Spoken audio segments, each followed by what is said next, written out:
In the early 1930s, Fred Rebell stands on the edge of a cliff in Sydney and thinks about jumping off. But he hesitates, and instead of escaping this life, he decides to escape to the sea. He will try to sail alone across the Pacific Ocean, from Australia to the United States, in an 18-foot skiff. On the coastal cliffs of Sydney is a place called the Gap. It is a destination for sightseers. It is also infamous for suicides. Just after the Great Depression strikes, this is its attraction for the self-christened Fred Rebell. As he stands on the edge, he recalls his journey to this decision and this name. It began a quarter-century earlier, when he was a young pacifist in his native Latvia, then part of the Russian Empire. To avoid conscription, he had fled to Germany. But the Kaiser's Germany was no freer than the Tsar's Russia, so he escapes again, this time to the sea. But to work on a ship, you need a passport. To him, a trivial piece of paper. So in Hamburg he buys a black market passport, in the name of Fred Kubel. With a little adjustment, he is reborn as Fred Rebell.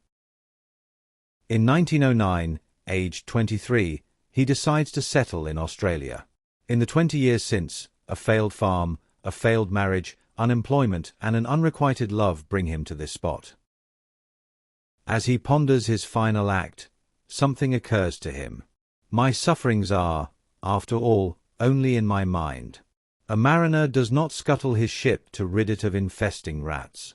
What good is it to destroy my body, when it is my soul that is tortured?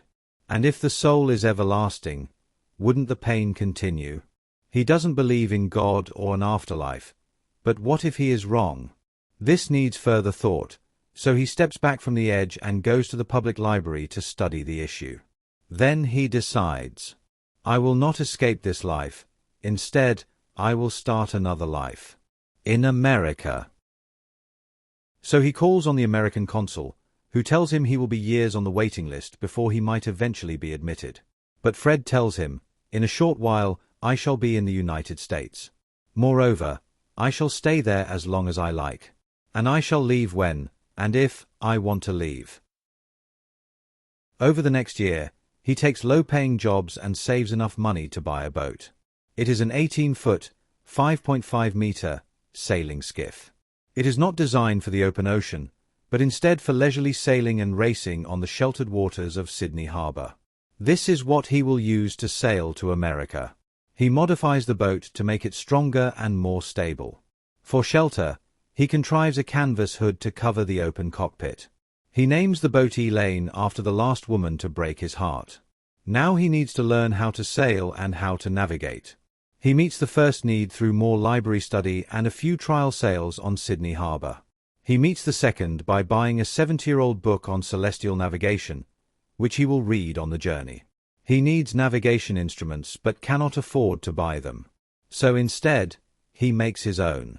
The most important is a sextant. He fashions one from an old hacksaw blade and a Boy Scout telescope. His chronometer is 2 cheap watches. A log for measuring distance is made from a broom handle. His charts are copied from an old atlas in the public library. He estimates the trip will take a year or more, but plans to island hop, so he provisions his vessel for 6 months. He should take the necessary paperwork, a bill of health, a passport, and other requirements. But to him, these are all useless rubbish. He will sail without them. On New Year's Eve, 1931, at noon, he sets off. He sails down Sydney Harbour in a light breeze and passes under the nearly completed harbour bridge. Then, a sudden squall hits. The boat heels over and water pours in. She careens across the harbour with her boom dragging in the water. He gets her under control and considers running for shelter until the weather settles. But then he sees a small sailing dinghy, manned by schoolboys, tearing along under full sail.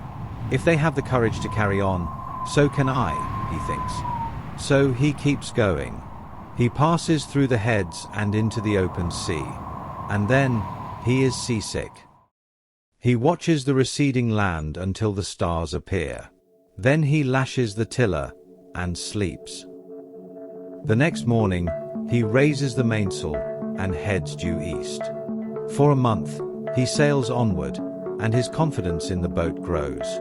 He finds that she happily handles high winds and breaking seas. His first intended stop is New Zealand. It should be unmissable, but miss it he does, and passes to the north. So instead he now sets a course for Fiji. The weather improves and he has favorable and steady trade winds. Then he enters the tropics and strikes overcast skies, rain and thunderstorms. After 40 days at sea, he starts to see islands. He is woken one night by the sound of breaking surf and narrowly avoids being driven onto a reef. When the weather improves enough to estimate his position, he is confused. His ancient chart shows no islands at this location. He has no idea where he is, and his water is running low. Then one night he is suddenly awoken by a voice that says, "Trust your instruments." He has little choice, so heads towards where he believes Suva to be. After days of battling headwinds, he is almost out of water, so stops at an island. The natives welcome him with food, treat him to music and dances, and replenish his water. He continues north, and a few days later reaches Suva. He stays 4 weeks, resting, sightseeing, repairing his boat, and socializing with the Europeans and Fijians. He has time for contemplation, and the kindness he experiences makes him rethink his past and consider staying. But he decides he needs more of the sea's isolation to free his soul from the shackles of so many wasted years. So regretfully he says goodbye to his new friends, and sails on. He knows this leg will be challenging. There are more than 250 islands and reefs in the Fiji group, so the sailing is dangerous, especially at night. He gets very little sleep, and his boat has dried while on the slip at Suva, so the joints have opened up, and she leaks badly. He had intended to make Apia in Samoa his next port of call, but after a week at sea he needs to rest and repair the leaks, so he stops for 10 days at an island called Naitamba. When he sets out again, he picks up a fresh breeze and soon leaves the Fiji Islands behind. Gales and squalls keep him alert, ready to act at any moment, and a sudden gust almost swamps him. He battles headwinds, which make for slow going, but after many days a fair wind blows, and he speeds towards Samoa. He can relax at last, and enjoy being on the ocean.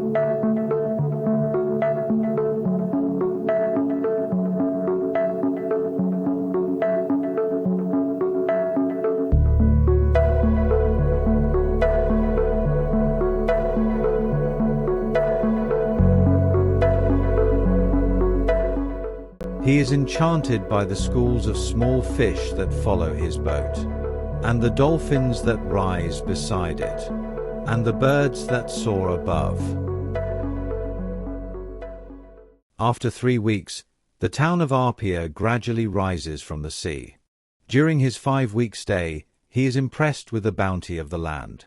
Breadfruit, taro, coconuts, bananas, and papaya abound. And the sea provides fish, clams, crabs, oysters, and octopus. The natives are proud, dignified, genial, and generous. The women are graceful, and one that he meets steals his heart. She comes to see him off and, in a sweet voice, sings a Samoan farewell song. Samoa sinks below the horizon. The winds are favorable, and a week's easy sailing takes him to his next port, the Danger Islands. But they are low coral islands on an atoll and offer little, so he does not stay long. He now has a long run ahead of him. It is over 900 nautical miles to his next planned stop, Christmas Island. He heads northeast, but the 2 watches that serve as his chronometers are becoming erratic and he can no longer be sure of his longitude. So he sails north to the latitude of Jarvis Island and runs east. He knows the longitude of the island, so when he sees it he can correct his watches. He can tell when he nears it by watching the seabirds. Just before sunset, he sees them flying eastwards to their roosts on Jarvis. But then one evening the birds fly westward. He has missed the island. He decides to press on to Christmas Island. It is bigger and less easily missed. It is somewhere to the north, but is it the northeast or northwest?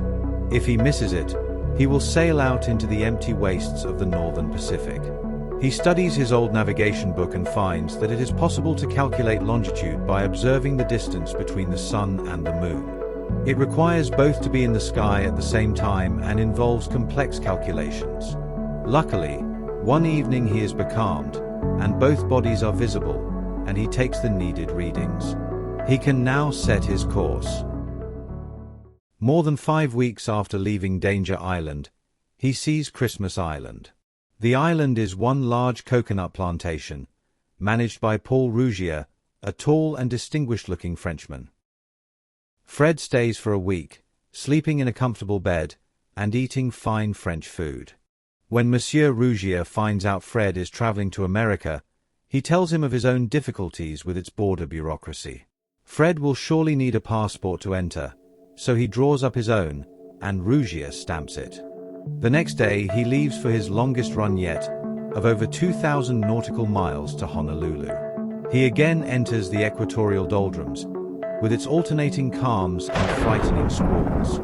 Then he strikes the trade winds, and the sailing is easy. He becomes contemplative, as night after night the Southern Cross recedes, and at last disappears, and once more the sky is lit by the familiar northern constellations he has not seen for many years. After 26 days he lands in Honolulu. He presents his passport, and immigration complains, "This is not an official passport." "What makes a passport official?" Fred asks. "It must be issued by government," is the reply. "I am my own government," Fred answers, "and I issued myself this passport, so it is official." The immigration officer gives up and stamps Fred's passport. He spends 6 happy weeks in Honolulu, seeing the sights and observing the cosmopolitan population. One friend he makes tries to dissuade him from carrying on. Winter storms are coming, and his boat is so frail. He offers to buy his boat and pay the fare to America. But Fred declines. He must complete his journey. So he begins the longest leg of the whole voyage. Initially, the sailing is good, but as he advances northwards, it gradually grows colder. The winds blow harder and the seas get rougher. Then he runs into his worst storm yet, and another even worse, and then a third. A breaker strikes him broadside and he almost capsizes. The rudder is damaged and sea anchor lost. The mainsail is blown to ribbons. He replaces it with a mildewed old spare, and it holds. His boat is no match for these gales. He resorts to prayer, and each time, within hours, the wind drops to a moderate breeze. But after each storm he thinks, this might only be a coincidence. And then, after the third storm, he has a strange and vivid dream. He floats above his boat and sees the moonlight playing on the sea. He rises higher until there is nothing around him but the black sky, lit by a multitude of brilliant stars. A new sun comes into view. Rays emanate from it, but not of heat or light, but of love. He then feels himself sinking, hears the soft lapping of waves, and awakens in his bunk.